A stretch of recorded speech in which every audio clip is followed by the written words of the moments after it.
Well, the family of a California woman who went missing while on spring break in Miami is desperately trying to get answers.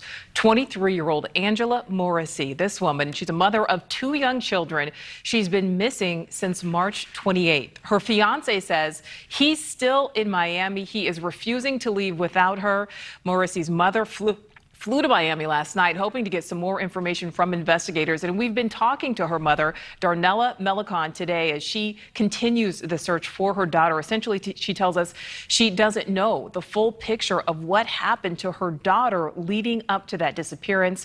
So joining us now to talk more about the investigation, we have former Miami Police Captain John Burmaster. Thank you so much for being with us tonight. Really, how important are the first 48 to 72 hours of the case, really knowing she's been missing since March 28th? That's more than a week and a half. Very, very critical. They're very critical. They're the most important time span that you can do to work on a case like this. I really don't know as far as what has been done at this point. I would tell you the start of this investigation would be to start with the person who's the closest with her, apparently the boyfriend that was with her, to find out exactly every place they have been and to start to locate whatever they could through witnesses, interviews, video. That is a start.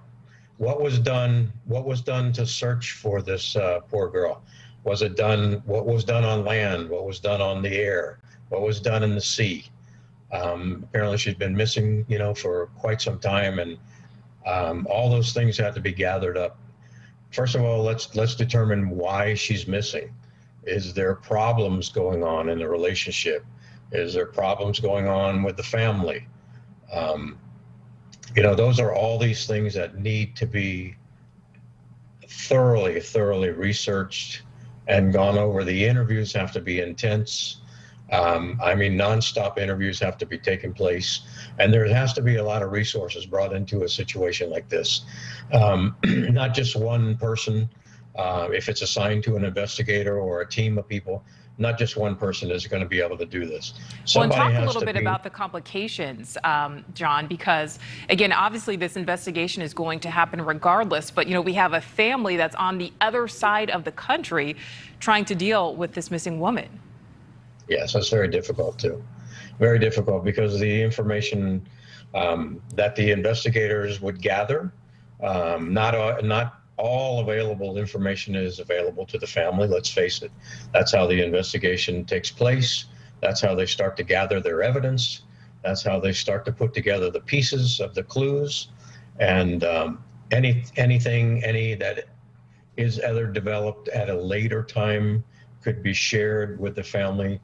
Like I said to you, those are just the things that happen. People just don't understand that sometimes when you do investigations, because they want to be involved. They want to know everything about the aspect of the investigation. When you talk to this person, they want to, what did they say? What did they? Right. Well, just John, really quickly, obviously, everybody wants to stay positive. It's a little bit difficult as each day passes, but how common is it that sometimes people do just walk away, or they say, I just need a break, and sometimes they don't tell their family? Have you seen that happen before? There's thousands of people that go missing in the nation annually that are never seen or heard from again. Wow. That happens. All right. Former Miami Police Captain. It does happen. All right. John Burmaster, thank you so much for your time this evening. Thank you very much.